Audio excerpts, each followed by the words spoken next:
Hej ljudi, ćao. Sad očekujem nekog jer putem. Samo sam htjela da vam kažem. Ono što mene ovih dana vadi iz tih nekih svojih, nazovimo problema, to jest enigmi, jeste Psaltir. Psaltir je knjiga koja je meni mnogo pomogla kad sam i ranije bila u nekim strahovima, u nekim nedoumicama.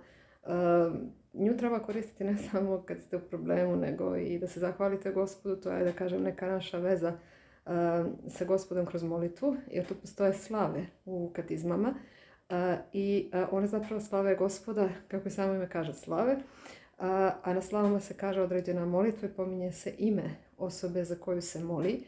I negdje, da kažem, Psaltir, kad sve ovo opišem, ne bih da banalizujem, ali Psaltir ispunjava želje. Odnosno, Psaltir usliši našu molitvu kroz slavljenje Boga.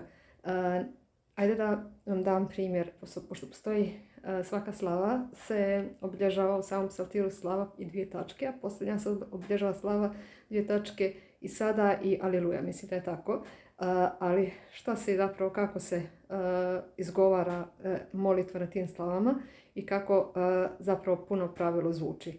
Slava Otcu i Sinu i Svetome Duhu, i sada i uvek i u vekove veku, amin. Aleluja, aleluja, aleluja, slava tebi Bože. Aleluja, aleluja, aleluja, slava tebi Bože. Aleluja, aleluja, aleluja, slava tebi Bože. Gospode pomiluj, Gospode pomiluj, Gospode pomiluj. U ovom slučaju sluškinju tvoju milenu i podari joj mudrost.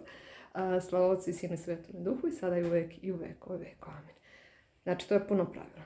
Šta je bitno? Da kad kažete Gospode pomiluj, Gospode pomiluj, Gospode pomiluj, pomenete ime osobe za koju se molite, kao i ono za šta se molite vezano je za tu osobu. Ja sam u ovom slučaju tražila mudrost, jer opet postaknuta onim što je rekao također onaj mladi sveštenik, ako sam spominjala prije, jeste da kad ne znate šta da radite, kad vam je haos u životu, kad se trudite da donesete odluku, a pred vama je nekoliko puta, to je vi ste na raskrsnici, tada tražite mudrost.